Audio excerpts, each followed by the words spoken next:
Welcome back to the Leander Jackson Sports Network. I'm your host, Coach Leander. I'll answer all three, no matter what you call me. We got Super Bowl 58 to talk about, and that was one heck of a Super Bowl. I mean, 5 quarters, 25-22 Kansas City on top of the 49ers for the victory. Kansas City wins their second straight Super Bowl, their third in 4 years. They're emulating the New England Patriots of the early 2000s, who won in some similar fashions. They had a three title in 4 year reign to start off the millennium. Kansas City now has their fourth Lombardi trophy in the history of the franchise. Patrick Mahomes has his third Super Bowl title, third Super Bowl MVP. Now, when we talk about greatest quarterbacks of all time, he's inching up that list. Andy Reid, 3-time Super Bowl head coach winner, all-time list of coaches. Not too many have won 3, and he's on that list. As far as the game goes, there's a lot to dissect. A few of the main things that stood out to me: Kyle Shanahan, another lead blown for the 49ers. And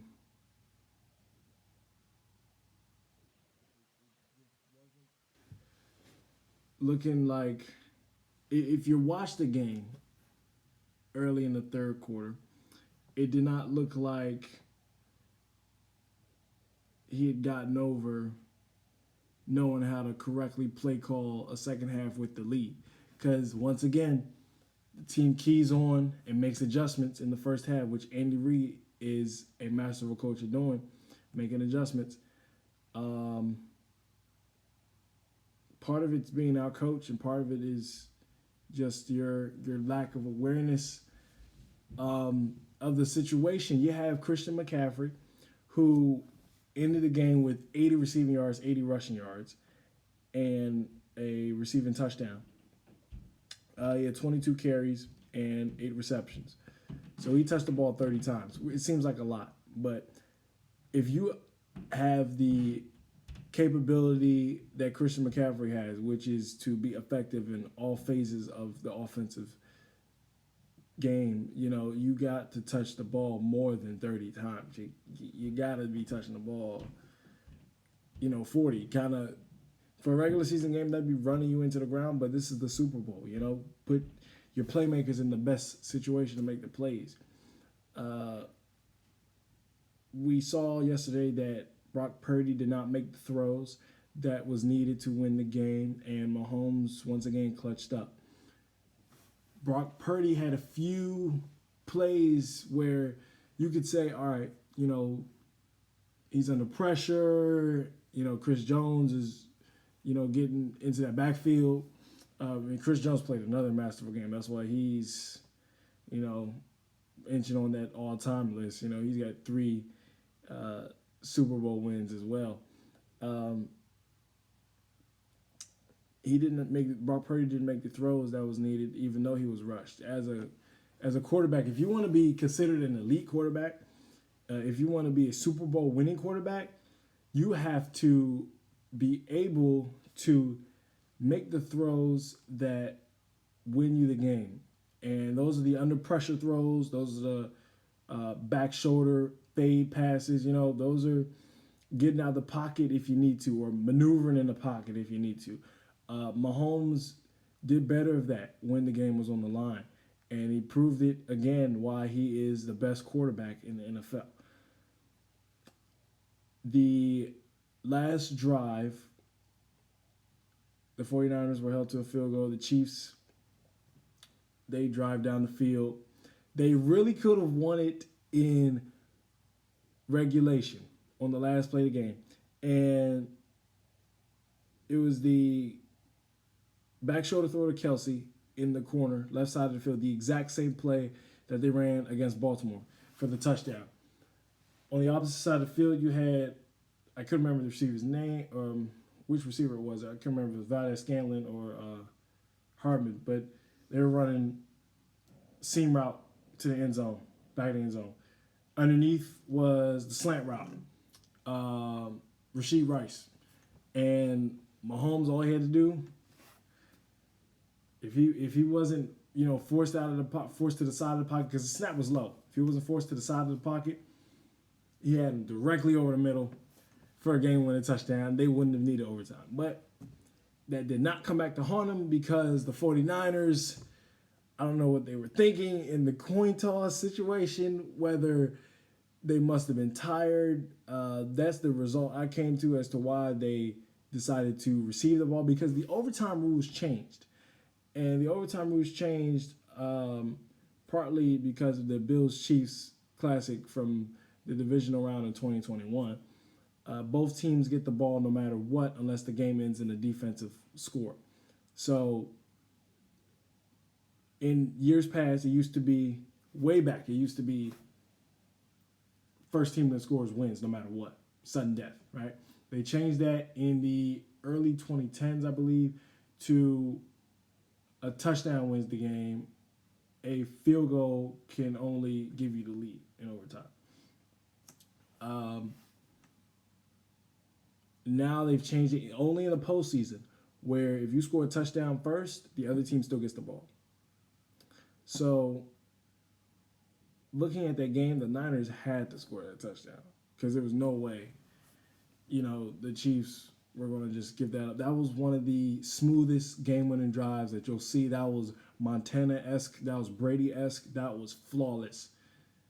What Mahomes was able to do on that final drive, just picking apart the defense, it was masterful to watch. If you love comeback drives, if you love game-winning drives, all that stuff, then that ending was for you. The ending was for me. That was a really good ending to a really good football game. A lot of defense, a lot of offense. I mean, just playmakers on both sides of the football. It was great. It was a great atmosphere. Both teams really, tooth and nail. It was a physical game. San Francisco did leave some points out on the board early on, but all in all, overall, it was a really, really good game. Some of the other key points that I saw from the game, Travis Kelce had one catch for 1 yard in the first half. Andy Reid was able to free him up in the second half, made some adjustments, and got him some action under the middle. Mahomes found Kelce. That's the combination of the league right now. They're the baby Brady and Gronk, right now. I'm not saying they're better than them, but I'm saying that they are legends. That duo is legendary. George Kittle, amazing player. Did not see him that much in the Super Bowl. There weren't a lot of plays that were made for him to free up. He was used as a blocker, which he's a great blocker. He's the best blocking tight end now in the game since, Gronkowski retired. Where was he? Shanahan, where was he? 2 receptions, 4 yards. It's not.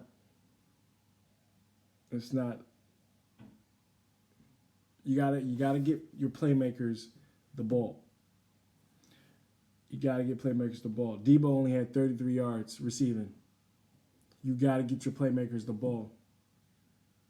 He can't touch the ball less than 5 times.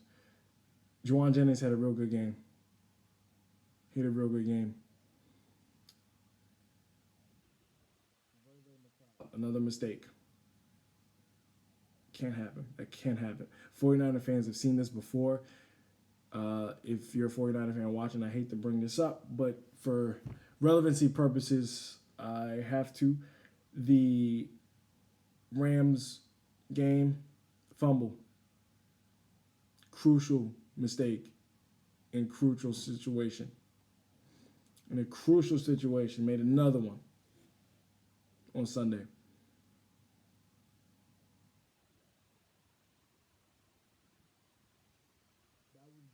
that he made the call on his own, the instinct to go for the football because he had to.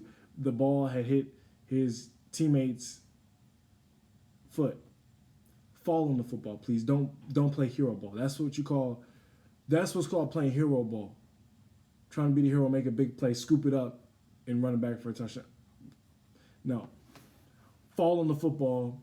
You retain possession because the next play, touchdown, and you could see it coming because they doubled Kelce. Touchdown right up the seam. Easy.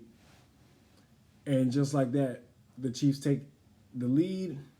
It was 13-10 at that point, and it was a new ball game. That's a lot different from it being, 10-6 and nothing's going right to the Chiefs standards. The 49ers shot themselves in the foot a few times. Great defensive play early in the game from McCaffrey, or to strip McCaffrey. The 49ers were rolling. They could have been up 7-0. The Chiefs had a big play later in the game when it was 3-0. Then Pacheco was stripped, which you don't see much of that either. So they got that back. Realistically, both sides of the football, especially on defense, was really good. Mahomes threw a pick, overthrew Kelce, underthrew his receiver. I believe that was Scanlon. I could be mistaken. I have to go back and look at the replay for that one. But real good interception. 49ers couldn't capitalize off the turnovers at all. They got in good field position. Got to score some touchdowns. Got to find a way. You have all that talent on the field. If I told you this is the lineup, I'm going to list some names off. Debo, McCaffrey, Kittle, Ayuk. On the other side, Kelce, Pacheco, Valdez-Scantling, Rice.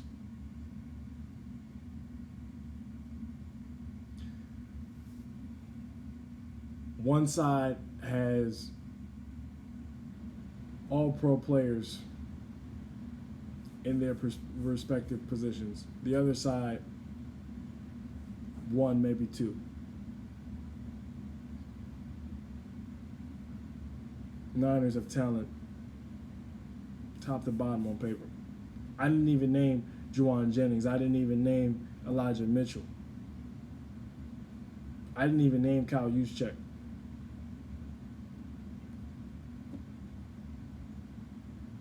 All that talent. And yet, again, we see Kyle Shanahan not being able to close the game out. You have the lead. This game, more so than previous Kyle Shanahan games, you didn't have enough points in the beginning. This would have been a game that it should have been up 17-0, 21-3. Purdy missed the throw into the end zone, a couple throws.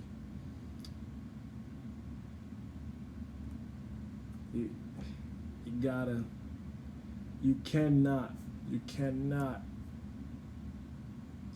let the champ hang around, because the champ is going to find a way in the championship DNA to will himself to a victory.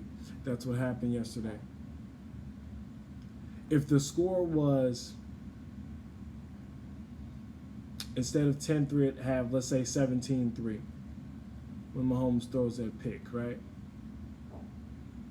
It's a different ball game. Even let's say it's 17-6 when Ray McLeod tries to dive for the ball or scoop it up and miss it. That play happens, the touchdown happens next. All right, 49ers still up. Now what you going to do? Go down and score, because the 49ers still did score. You're left as an offense that should be as dynamic with all them players on the team. I mean, they scored a touchdown off a trick play. Juwan Jennings threw a touchdown. Threw one and he caught one.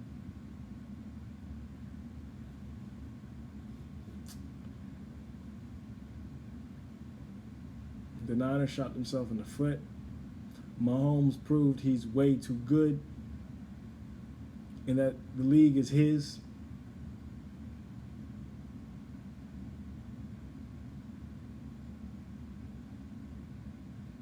It was a real good Super Bowl. It was a real good one. It's a real good one. That's a top 15 Super Bowl for me in my book. If I were to list every single Super Bowl 1 to 58, that's easily in my top 15. Really good. Maybe even top 10.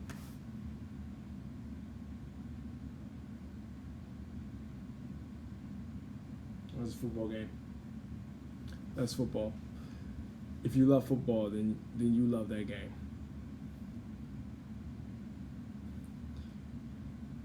The strategies, the push and pull early in the game between both coaches to see what the other coach is going to do, the chess matches, the mind games,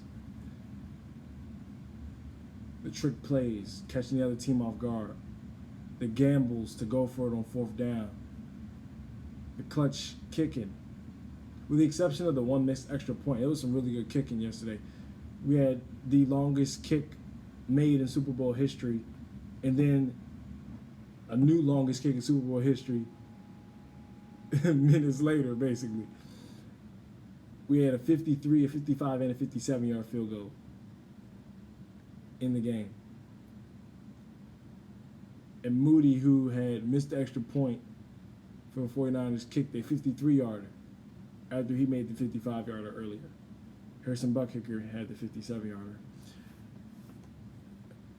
I want to bring up the missed kick, too, the missed extra point. Don't get into it, especially if you watch the game, don't get into saying, oh, the Niners would have won if he would have made the extra point. The game would have been played differently. You know, football is like, it's really, that game specifically, there were so many plays that could have changed the game if it would have went a different way. That play would have changed a few things. Kansas City had a 4th and goal at the 6. They probably would have gone for it. Who's to say that they don't make it and score a touchdown, you know? Let's say if they miss it, okay, then the 49ers have to run the clock out. They have the ball at the 6. Their offense hasn't been doing what we've seen them do, what they did in the second half against Detroit and against Green Bay. So the game would have been played differently. Now, do I think the missed extra point kind of was almost working in the Niners' favor? I was watching and I was like, that actually might work out for them, because then Kansas City kicked the field goal to tie it. Then the Niners go down and they kick the field goal. Now they needed one stop. They couldn't get the stop. The defenders were tired, and which is why I also think that they decided to receive the ball in overtime, because their defenders were tired. They were just out there for the 2-minute drive that Mahomes orchestrated, picking them apart. And then I hear that some of the players weren't aware of the new overtime rules. Come on, bro. Come on, bro. Look, you gotta know the rules of the game that you're playing. And if you're the coach, you cannot just talk about it with your other coaches on the staff. You gotta make sure the players are aware of it. The Chiefs were aware of it. Very aware of it. Actually, Mahomes said Monday on ESPN, he said They were prepared to go for two. Had the Niners scored a touchdown. So they were ready at the whole scenario. And do I think they would have made it? Yeah. Looking at that game, looking at the ending to that, I mean, they were one, Mahomes looked to the middle from a game-winning touchdown pass to Rashee Rice in regulation, and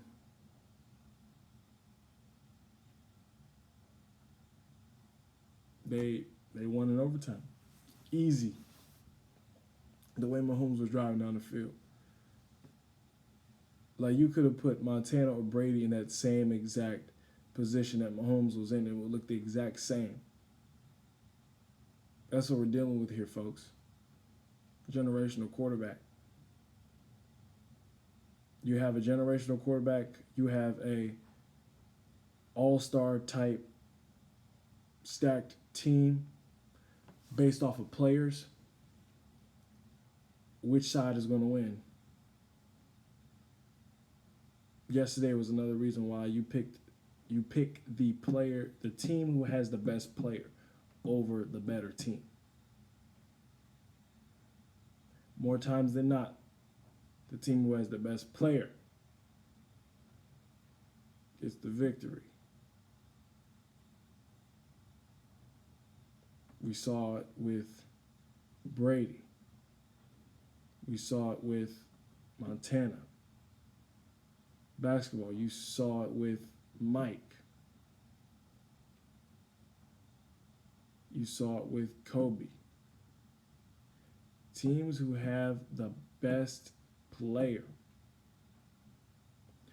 most times, come out on top, the winner. Especially if teams are somewhat even in talent. But one team might have a little bit more talent. Like the Niners, they have more talent than the Chiefs. You look at both rosters. Niners are more talented. Chiefs have Patrick Mahomes.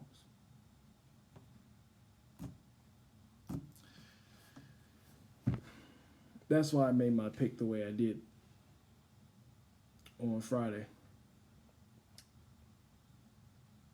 The team I was rooting for, I wanted to see the 49ers win because of the players who'd been there before and hadn't got it done. I wanted to see them get it done, you know.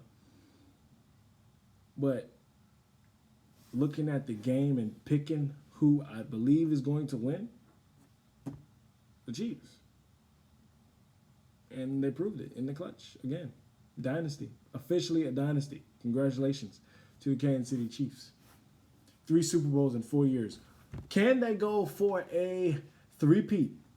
There's never been a three-peat Super Bowl champion. The last three-peat NFL champion was the Green Bay Packers. They won the last NFL championship, 1965, and then they won Super Bowl I and Super Bowl II.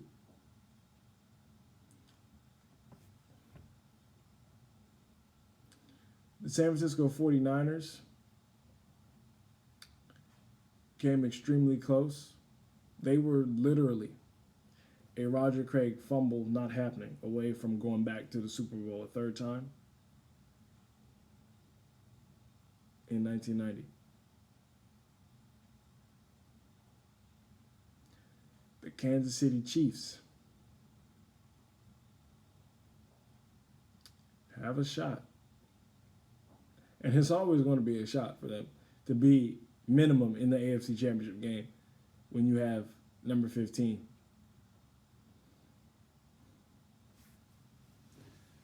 I'm Leandro Jackson. I'll see you next week. Peace.